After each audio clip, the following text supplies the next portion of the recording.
სექტემბრიდან საქართველოში ფილტრიან სიგარდზე აქციზის ფასი 15 თეთრით, უფილტროზე კი 5 თეთრით გაიზარდა. ფინანსთა სამინისტროს ამ გადაწყვეტილებამ თამბაქოს ნაწარმის ფასის მომატება გამოიწვია. ხელისუფლებაში ფიქრობენ, რომ ამით ქვეყანაში მწვერვალთა რაოდენობა შემცირდება და მოსახლეობის დიდი ნაწილი ცხოვრების ჯანსაღი წესით ცხოვრებას დაიწყებს. თელაველი მწვერვალები მთავრობის გადაწყვეტილებას სკეპტიკურად უყურებენ და მიიჩნევენ, რომ სიგარეტის გაძვირება მის მოხმარებას არ შეამცირებს.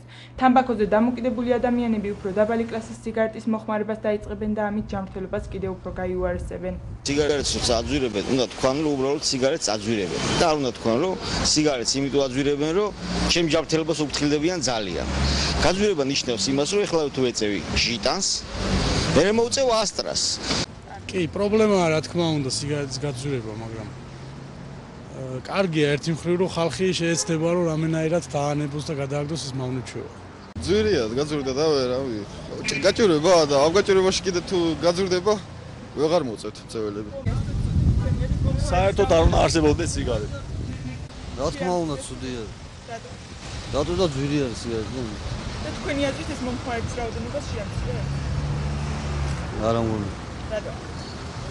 წეველი მაინც მოწევს. თამბაქოს რეალიზატორები აცხადებენ, რომ სიგარეტზე ფასის ზრდას მომხმარების რაოდენობა არ შეუმცირებია. სიგარეტების ფასი მოიმატა ძირითადად GTI ჯგუფის სიგარეტებმა, ჩვენ ენაზე რო ვთქვათ, ვინსტონის ჯგუფის სიგარეტებმა.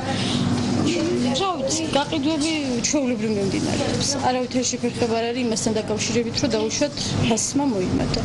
ამ დროისთვის ფასები მხოლოდ რამდენიმე დასახელების სიგარეტზეა მომატებული. უახლოეს მომავალში კი ფასი ყველა დასახელების სიგარეტზე გაიზრდება.